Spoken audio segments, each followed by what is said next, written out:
एक चीज जो मेरे साथ हुई है और जो सबसे अच्छी हुई है, जेम्स ढूंढना मुझे आ गया। 1998 से लेकर 2008 तक एक रुपया भी स्टॉक मार्केट में सामने से नहीं लगाता था। तो मेरा कुल मिला के 15 का एक रेशियो रहता है। आप जैसे अपनी बेटी के लिए जवाई चुनते हैं, वैसे स्टॉक को चुनने की कोशिश कीजिए। ये उतना ही इंपॉर्टेंट है। आप देखिए,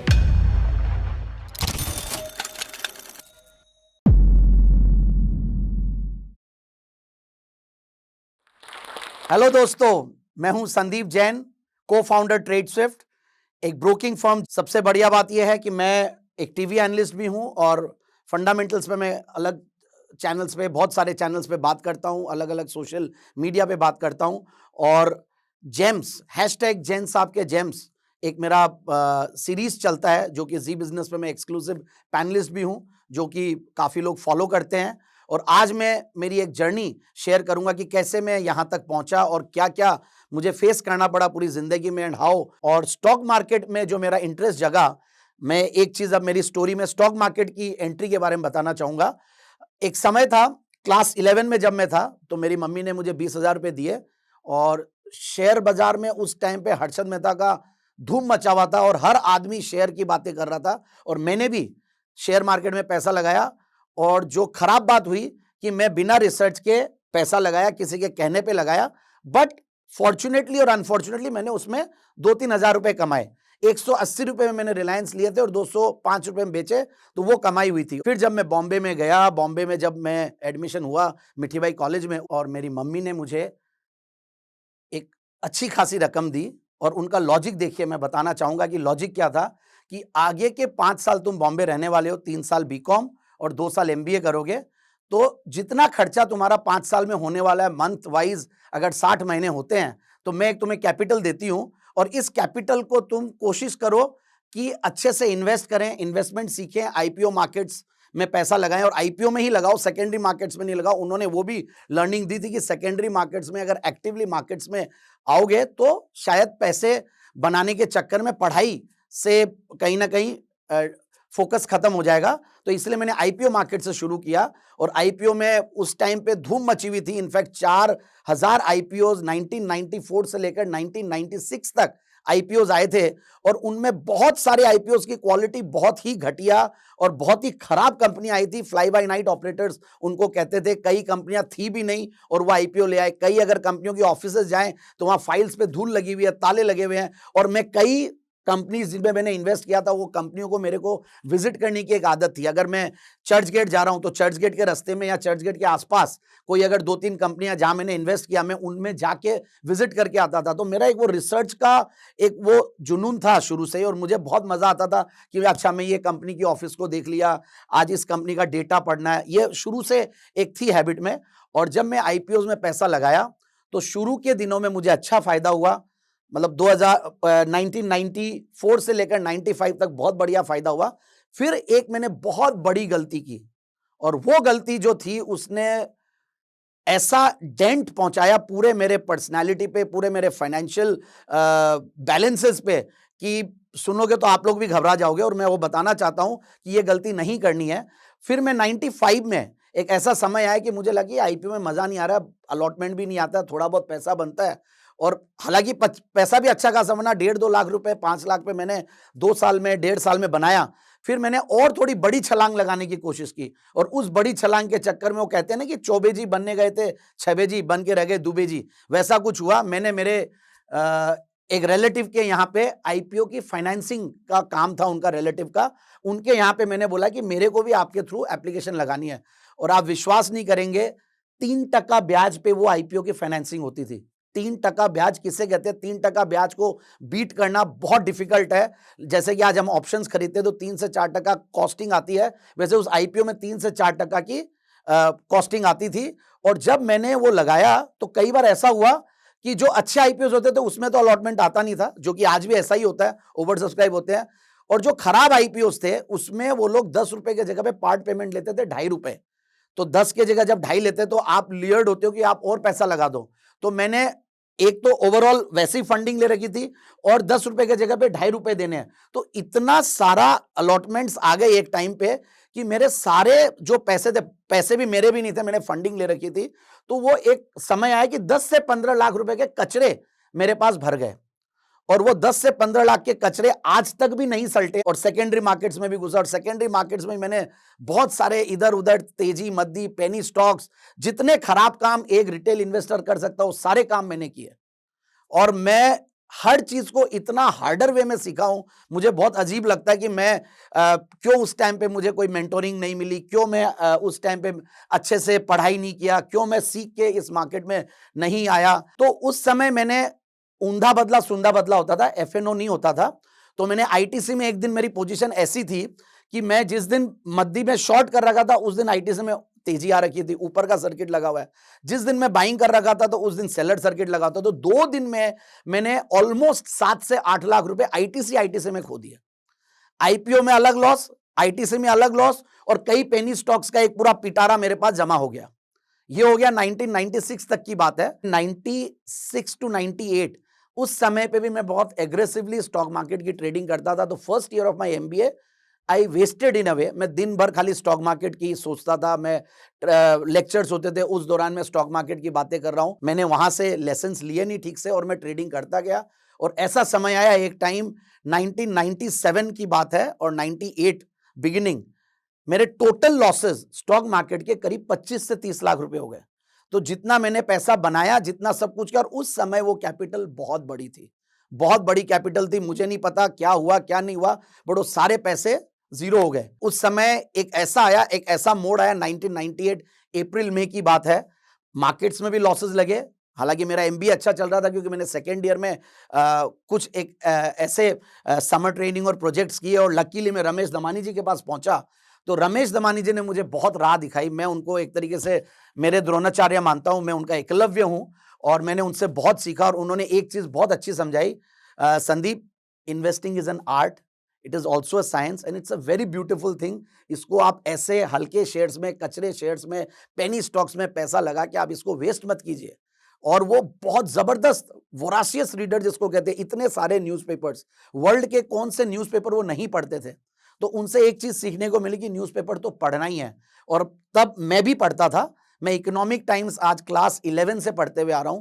फिर इकोनॉमिक टाइम्स के साथ मैंने ऐड कर दिया business standard, business line, financial express, बहुत सारे न्यूज़पेपर और जितनी भी बिजनेस मैगजीन्स है उनको पढ़ने की आदत डाली और उससे बहुत सीखने को मिलता था। और प्रोमोटर्स के बारे में जानना है, ओवरऑल इंडस्ट्री के बारे में जानना, सेक्टर्स के बारे में जानना, वो रीडिंग से आती है और वो वहां मैंने सीखा। 1998 में एमबीए कंप्लीट करके मैं कई सारे बिजनेसेस को एक्सप्लोर किया और उस एक्सप्लोरेशन के दौरान बिजनेसेस ढूंढना टफ तो था ही और कुछ एक ऐसी घटना हो गई हमारे फैमिली में जो कि वो पूरे बिजनेस प्लान्स मेरे सब कुछ मुझे छोड़ के मुझे उस प्रॉब्लम को फेस करना पड़ा। और वो प्रॉब्लम थी मेरे छोटे भाई का किडनैप, जो कि इतना बड़ा सदमा था हमारी फैमिली के लिए। मेरे पापा मम्मी को मैंने देखा किस तरीके से वो लोग पूरे मतलब शॉक्ड हो गए और कैसे हम लोग की जिंदगी में एक चेंज आया।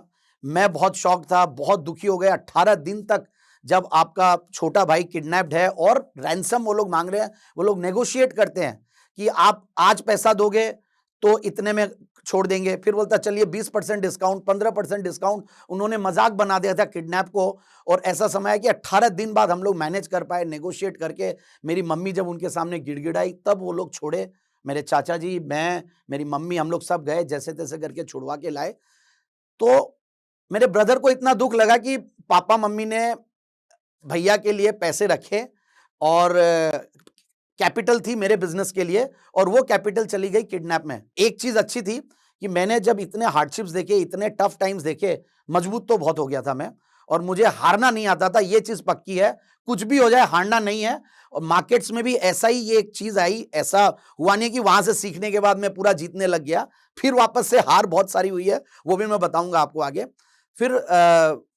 फिर मैं मेरे ब्रदर को लेके जयपुर आया क्योंकि पेरेंट्स को ये था कि हम बॉम्बे नहीं रहेंगे, हमें जयपुर सेटल होना लाइफ में। फिर मैंने ये सोचा कि मुझे मार्केट्स में घुसना ही नहीं है। 1998 में जब लॉसेस लगे और पापा ने मेरे को एक ऐसा सेंटिमेंटल डायलॉग दिया, 2-3 डायलॉग्स होते हैं लाइफ में और पापा मतलब मम्मी का जो रोल है वो तो अलग ही है, पापा के कुछ स्टेटमेंट्स ऐसे थे कि मेरी लाइफ को उन्होंने चेंज कर दिया। उन्होंने एक स्टेटमेंट दिया कि मैं यहाँ पे आसाम में पैसा जितना भी कमा रहा हूँ थोड़ा कमा रहा हूं, ज्यादा कमा रहा हूं, मेहनत से कमा रहा हूं और बंदूक की नोक पे कमा रहा हूं। वहां पे टेररिस्ट है, उनके सामने हम बैठ के पैसा कमाते हैं और तुम वहां बॉम्बे पढ़ने गए थे और तुम सट्टा मार रहे हो। ये स्टेटमेंट मुझे इतना ज्यादा इंपैक्ट पहुंचाया, इतना ज्यादा एक अंदर से मुझे दुखी किया। तो मैंने वाकई में 1998 में जून का महीना था, मई या जून का महीना, तब मैंने पूरी कसम खा ली कि मुझे आगे मार्केट में ट्रेडिंग नहीं करनी है और मैं अपने कमाए हुए पैसे से सट्टा मारूंगा या ट्रेडिंग करूंगा, मैं पेरेंट्स के पैसे से नहीं करूंगा। 10 साल पूरे, एक तरीके से बोलते हैं ना, पूरा संन्यास ले लिया था मैंने स्टॉक मार्केट से। 2008 तक लिटरली मैं 1998 से लेकर 2008 तक 1 रुपया भी स्टॉक मार्केट में सामने से नहीं लगाता था। फिर जब मुझे जयपुर आना पड़ा तो मैं एक बक्सा लेके आया था और उस बक्से में थे बहुत सारे कचरे स्टॉक्स। पिटारा ऐसा था कि उसमें जो नाम लो वो ऐसे थे, 1 रुपया 2 रुपया भाव और कई की ट्रेडिंग नहीं होती थी। और 200 शेयर्स मेरे पास टाइटन के थे। तो मुझे वो बात बहुत कन्विंसिंग लगी और सोचे उसी टाइम पे राकेश झुनझुनवाला जी ने भी इन्वेस्ट किया था टाइटन में और वो टाइटन आज उनके पास है। और वो मैं जो 200 टाइटन जो लिए थे उसको मैं बेच के जयपुर आया था 13,000 रुपए लेके। 65 रुपए इंटू 200, 13,000 रुपए लेके जयपुर आया था। और वो जो पिटारा शेयर्स का था उसमें से एक चीज जरूर थी, रोज कुछ ना कुछ शेयर निकलता था तो मैं बेच बेच के, कभी दिवाली में मुझे कपड़े खरीदने होते थे, कभी कोई फेस्टिवल होता था, कुछ खरीदना होता था, तो वो शेयर्स का पिटारा देखता था और उसको मैं बेच के आ जाता था। फिर बाद में मैंने अलग अलग बिजनेसेस ट्राई किए। मैंने जड़ी बूटी का बिजनेस ट्राई किया, मैंने इंफॉर्मेशन सर्विसेज का एक बिजनेस ट्राई किया, कुछ डायरेक्टरीज बनाने का काम स्टार्ट किया। फिर मुझे रिलेटिव्स का बहुत सपोर्ट मिला। फिर मेरी शादी हो गई 2000 में और शादी के बाद मेरी वाइफ आई तो उससे मुझे बहुत सपोर्ट मिला। ये बात तो पक्की है कि behind every successful man women का रोल बहुत बड़ा होता है और मेरी वाइफ में 2 विमेन का रोल बहुत बड़ा है। शादी के पहले मम्मी का और अभी भी आज भी मम्मी का रोल रहता है, माँ का रोल तो हमेशा रहेगा ही, बट वाइफ ने भी बहुत बड़ा रोल प्ले किया शादी के बाद। क्योंकि ऐसे समय आए थे कि जब हम लोग हमारा घर का खर्चा भी नहीं चला पाते थे, क्योंकि बिजनेसेस जब नहीं चलते हैं और आपके खर्चे और आपके ऑफिस में जब कैश बर्निंग हो रही है तो बिजनेस नहीं चलने से आपके घर के खर्चे भी नहीं चल रहे हैं, तो चारों तरफ से आपके डेट्स। और फिर मैंने डेट्स ले लिए, मैंने बाजार से ब्याज पे पैसा ले लिया। फिर उसके बाद जब वो सारे पैसे लग गए, अब ब्याज पे जो पैसे लिए उसका ब्याज देने के लिए फिर ब्याज पे लेना पड़ता है। So that is a typical case of debt trap. तो ऐसा फाइनेंशियल मिसमैनेजमेंट मैंने देखा लाइफ में। और 2000 से लेकर 2002 ये 2 साल वैसे मैं याद करता हूं तो इंडियन इकोनॉमी में भी बहुत खराब थे और ओवरऑल बिजनेसेस और सब चीजों में बहुत मतलब कठिन समय था। और 2002 में एक ऐसा समय आया जब मेरे पास एक्चुअली में 100 रुपए भी पॉकेट में नहीं थे और मेरी वाइफ जब चीनी के लिए पैसे मांगी मेरे से कि मेरे को राशन खरीदना, दूध और चीनी लेके आना है या तुम लाके दे दो, बिलीव मी मेरे पास वो 100 रुपए नहीं थे उस टाइम पॉकेट में। तो मैंने मेरे पापा को फिर से फोन किया, पापा मुझे सिर्फ 10,000 रुपए चाहिए, मेरे पास पैसे नहीं है।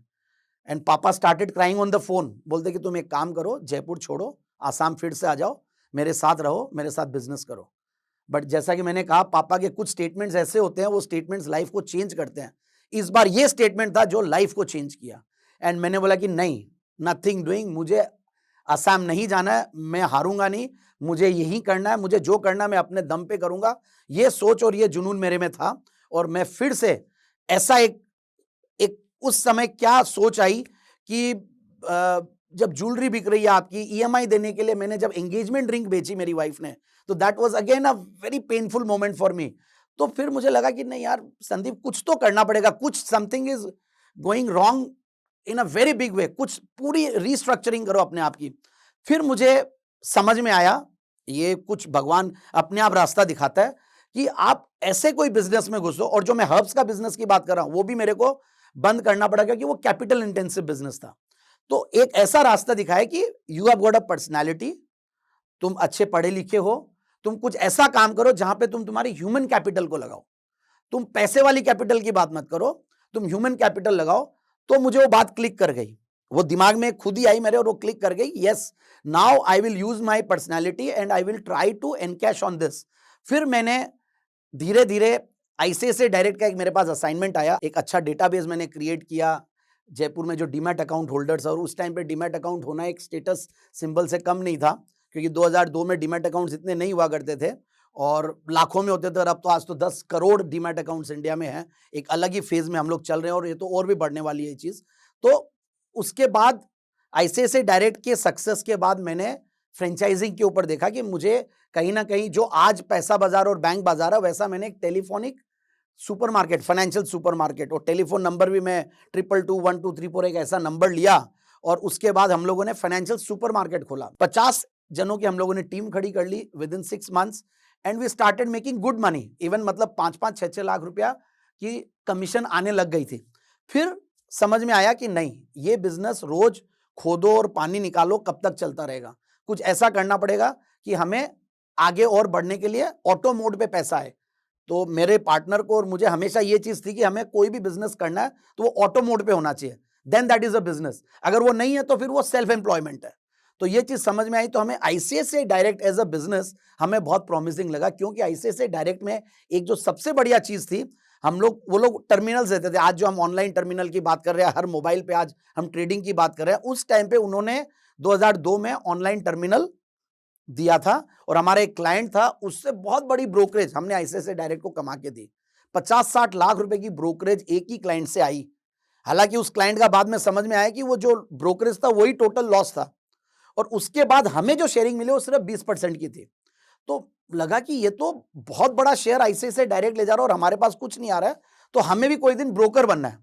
और लकीली उस टाइम पे अनाउंसमेंट आया कि कमोडिटी एक्सचेंजेस को लाइसेंस देना शुरू कर दी इंडिया, और कमोडिटी एक्सचेंज के नाम पे एमसीएक्स और एनसीडीएक्स 2 एक्सचेंजेस आने वाले हैं। जब एनसीडीएक्स की ये न्यूज आई कि एक्सचेंजेस लॉन्च हो रहे हैं, और उस टाइम पे 2 एक्सचेंजेस ऑलरेडी थे, तो हमने सोचा, मैंने मेरे पार्टनर को बोला कि लेट्स लीव एवरीथिंग, आज हमें ये करना चाहिए। एंड मेरे पार्टनर को भी ये चीज वाकई में उसको भी बहुत ज्यादा समझ में आया, और दोनों एक साथ लग गए। और पैसे नहीं थे हमारे पास 2 लाख 3 लाख रुपए, और मेंबरशिप की रेट थी 30 लाख रुपया, और उसको चलाने के लिए सिर्फ 30 लाख में स्टोरी खत्म नहीं होती है, उसके बाद और भी कैपिटल चाहिए। तब हमने हमारा एक एंजल इन्वेस्टर मेंटोर उनको ढूंढा, और हम लोग 3 जने साथ हुए। जो हमारे मेंटोर थे उनसे हमने बहुत सीखा, महेंद्र जी वैद। तो हम लोग तीनों ने मिलके फिर ये धीरे धीरे स्टार्ट किया, एंड जर्नी ब्यूटीफुल रही। उसमें भी बहुत हार्डशिप्स आए। एक समय था कि 32,000 रुपए की ब्रोकरेज कमाई हमने, और 7 लाख रुपए के बैड डेट्स आ गए। और वो क्यों हुआ? क्योंकि मैंने रिस्क मैनेजमेंट प्रॉपर नहीं किया, क्योंकि हमें बिजनेस तो आता ही नहीं था ब्रोकिंग।